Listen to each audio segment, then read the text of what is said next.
This year has been different. Said that all winter championships would be canceled. Now the NCAA canceling remaining championship games. This season will be different. But our path to greatness, to excellence, to championships, remains the same. And so we bring our drive, our determination, our hunger, yesterday, today, always. The journey continues.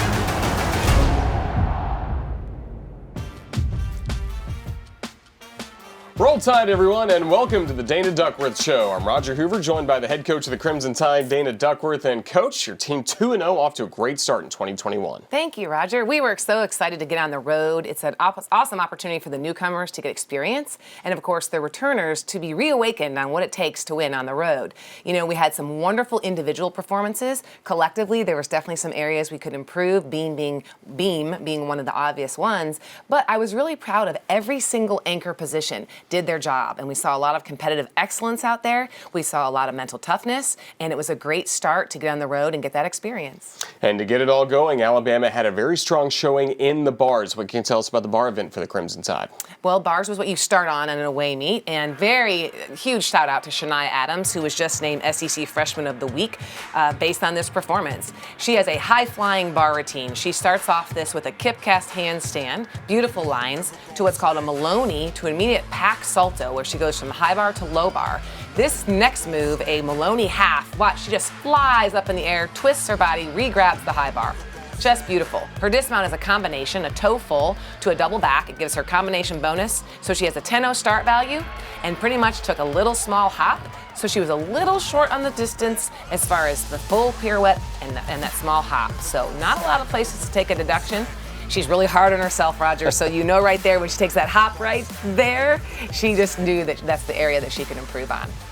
Strong showing by Shania Adams, and then receiving top honors on the bars, Makari Doggett. I cannot speak enough to the excellence of her mindset. Here she is in the anchor position. She does beautiful handstand work. You know, last week she went 9.925. This week, this bar routine was even better. She does the Tkachev to the pack to the half pirouette. Everything is on top of the bar. Right here, her handstand work is exquisite. And then watch this landing. She literally nails those feet to the ground and does not move. What a beautiful routine. And what people didn't see is we had a fall in the lineup. So many times when you have a fall, you can start to get tentative. What was beautiful about this anchor performance is she was not timid at all. She was absolutely attacking the bar, handstands, toe point, position in the air. Yeah, that's about as good as you can do it. So a 49.025 for the Crimson Tide on the bars. Is that what you were hoping to see from the first event? I think we would have liked to have 6 for 6 was what was really important to us. At the same time, being able to have resiliency when there's a mistake is also a life lesson and a competitive lesson. So we had some great handstands, and we can just continue to work those landings, and that's where we'll see our score improve. We'll take a look at the vault and the floor exercise when we come back on the Dana Duckworth Show.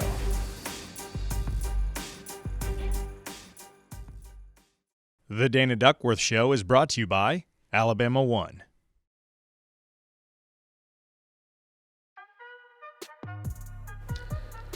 And welcome back. So the Crimson Tide got it going at the bars on Friday at Mizzou. Next up was the vault. Yes, and what we were looking for was big vaults, a lot of height and amplitude and big landings. We're still trying to get those 10-0 start value vaults in there, but we did a very nice job staying in the bubble and doing what they needed to do. Shania Adams for the Crimson Tide. This was only the second time she's competed in the collegiate vault, and we'll take a look at the highlights, and it begins with her. Yes, again, we have to say that she was on fire that day. She does a 1.5, so you see a twist here. She gets that landing, doesn't move those feet, really sells it, and was rewarded for it. So again, remember vaults can have a 10-0 start value, a 9.95 start value. That particular vault has a 10-0 start value. Great height, you see a really nice twist. She knows where the landing is and sells it. Maddie Willigore next up.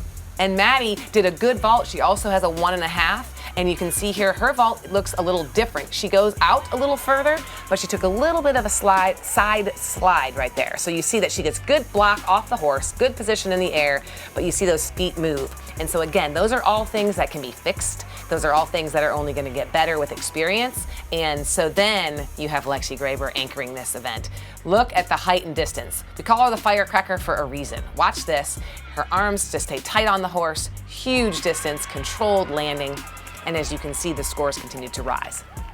9.925 as she shared the vault honors, the top vault honors with Shania Adams. And again, just Alabama did what it needed to do, it seemed like, on the vault. Yes, and it's wonderful that we're getting more experience with these 10-0 start value vaults, and it's wonderful to see the depth in the lineup continue to grow.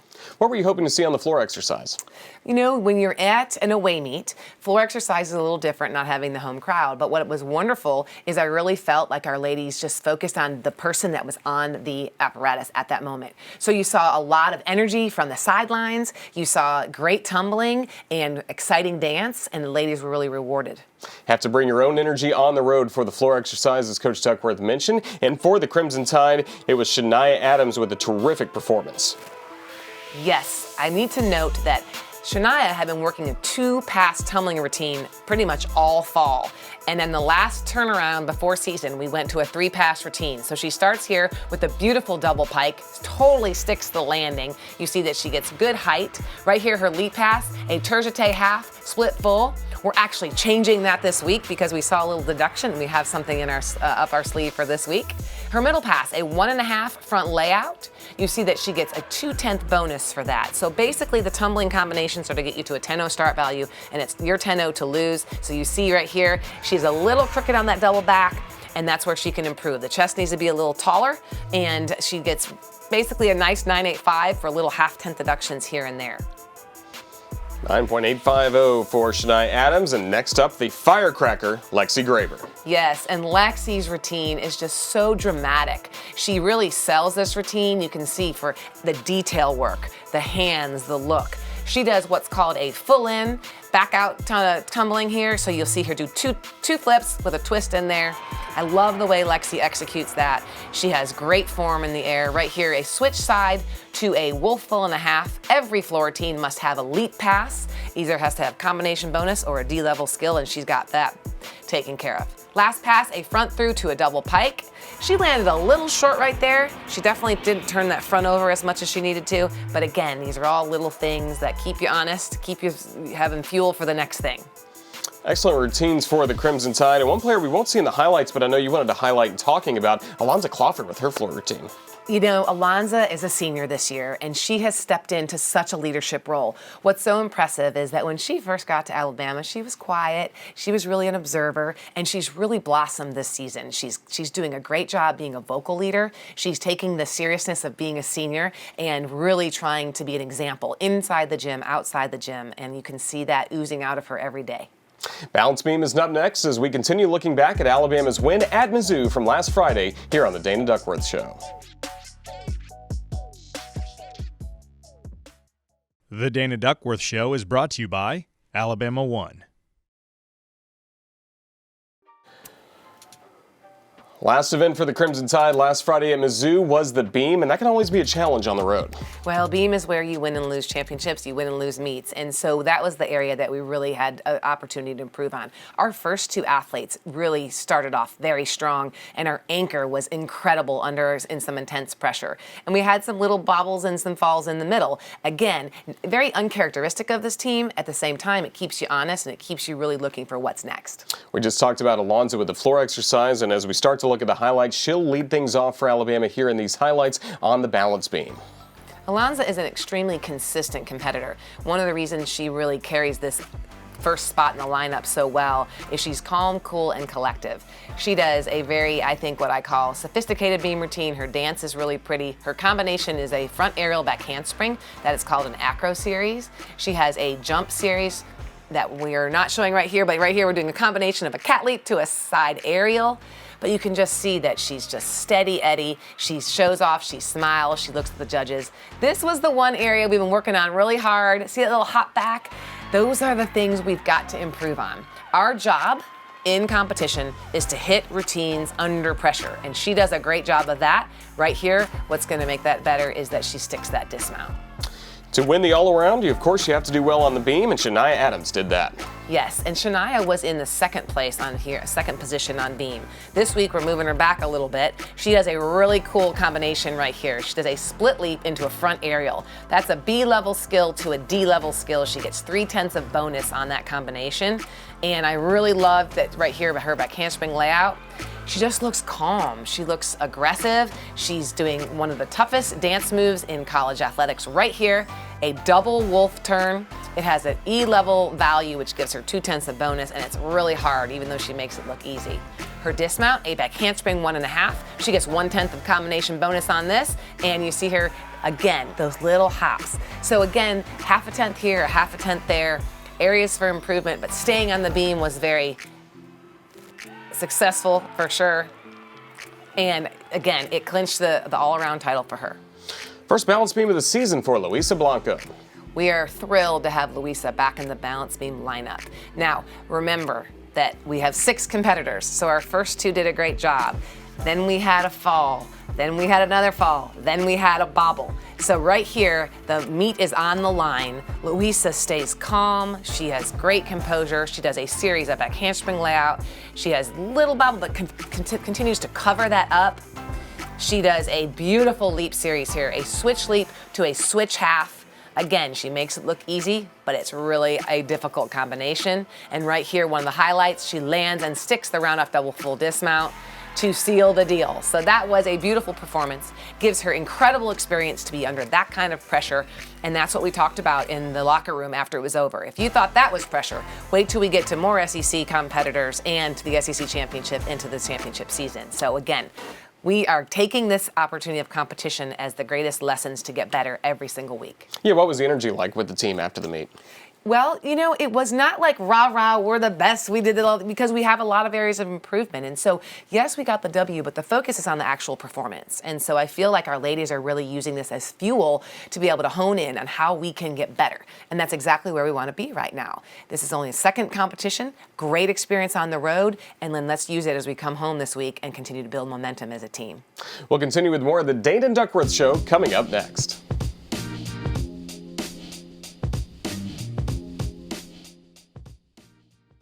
The Dana Duckworth Show is brought to you by Alabama One.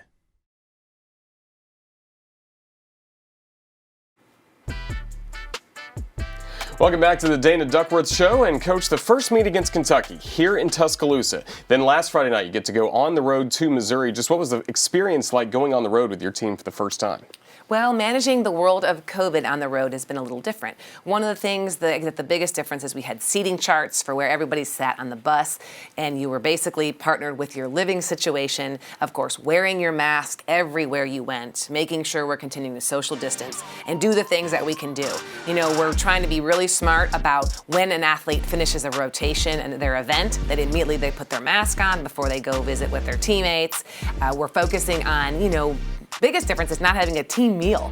Normally you come together. Some of your best memories really are when you're at a team meal and you're talking about different things and people start to tell stories and jokes and things of that nature that really stick with you. But I think the ladies have really adjusted to it. They've adapted and they've overcome to the fact that this is the way that we need to be in order to have a season. And I think the world of gratitude is huge within our team. We want the opportunity to compete, and if we have to wear the masks and sit in certain seats and wear a mask on the airplane and not be able to eat together, it's small sacrifices to make in order to be able to have a season. Yeah, at a time where you are having to distance, can't have that team meal, that normal camaraderie, just how do you try and continue building this team, building great chemistry for what's going to be a long season? I believe that the biggest advantage we have this year is great leadership. Alonza Cloffer and Lexi Graber are 2 of our seniors. And not always is the senior class going to be the leader, you know, but they really have stepped up. I think from the day that COVID ended our season last year, they took a leadership role, and that attitude and that mindset of being able to just adapt, overcome is basically what's getting us through. So great senior leadership for the Crimson Tide as Alabama looks to continue building throughout this 2021 season. We'll continue with more of the Dana Duckworth Show coming up next.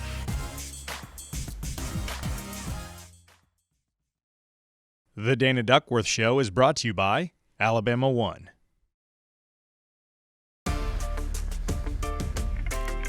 The home of Alabama gymnastics, Coleman Coliseum, here on campus of the University of Alabama. And Coach, I know you can't wait to get back in there this upcoming Friday. There's nothing like Coleman Coliseum.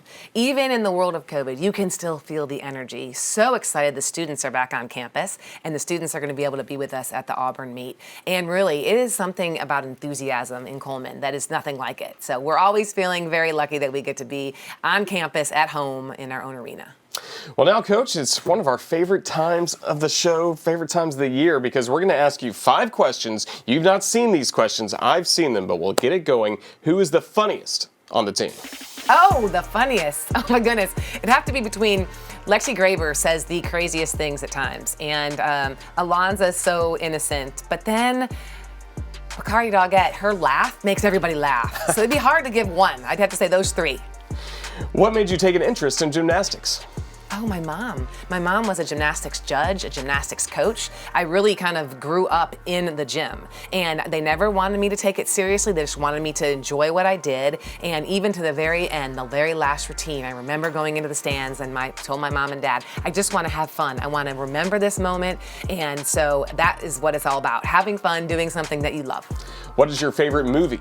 Well, from a team perspective, Remember the Titans. I love that movie. Leadership, reflect attitude, Captain. I just love that part of the movie. Left side. Absolutely.